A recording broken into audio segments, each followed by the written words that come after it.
இப்போது நம்ம மாவட்ட கால்நடை பண்ணை அபிஷேகப்பட்டியில் விவசாய பிரிவில் என்ன வெரைட்டி ஃபுட்கள் எல்லாம் பண்ணுறோன்னா கோ4 சொல்லிட்டு கம்பு நேப்பியர் 4ங்கிற வெரைட்டி ஒன்று பண்ணிகிட்ருக்கோம். அதுக்கப்புறம் கினி கிராஸுங்கிற ஒரு வெரைட்டி பண்ணிகிட்ருக்கோம்.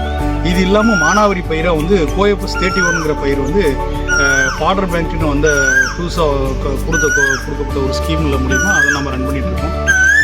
15 ஏக்கரில் அது போட்டிருக்கோம். முயல் மிசால் ஒரு 15 ஏக்கரில் போட்டிருக்கோம்.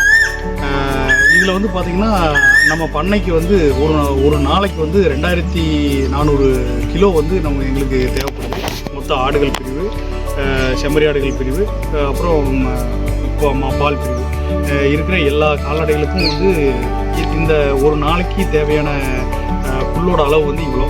அதை வந்து நாங்கள் பிரித்து இப்போ மாட்டு தீவனம் வந்து கோ4 தீவனம் வந்து எவ்வளோ, மாடுகளுக்கு வந்து எவ்வளோ தேவை, ஆடுகளுக்கு வந்து கினி கிராஸ் எவ்வளோ தேவை, அது இல்லாமல் வந்து ட்ரீ ஃபாடர்னு சொல்லிட்டு மரத்துலேருந்து வர்ற குலைகளை வந்து அறுத்தும் கொடுப்போம் தேவையான ஃபைபர் கண்டென்ட்டுக்காக.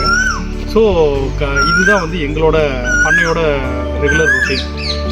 இதை வந்து அளவு பார்த்து ஒரு நாளைக்கு இவ்வளோ, இப்போ மாதத்துக்கு இவ்வளோ நம்மளுக்கு டன் வேணுங்கிறத கால்குலேட் பண்ணி அதுக்கு தகுந்த மாதிரி இப்போ புதுசாக கரணைகளை நடுறதும் அறுவடை பண்ணுறதுமா இந்த ஒர்க்கையும் வந்து நாங்கள் எங்கள் மாடுகளுக்கான எங்கள் ஆடுகளுக்கான தீவனத்தை நாங்களே உற்பத்தி பண்ணி கொடுத்துட்ருக்கோம்.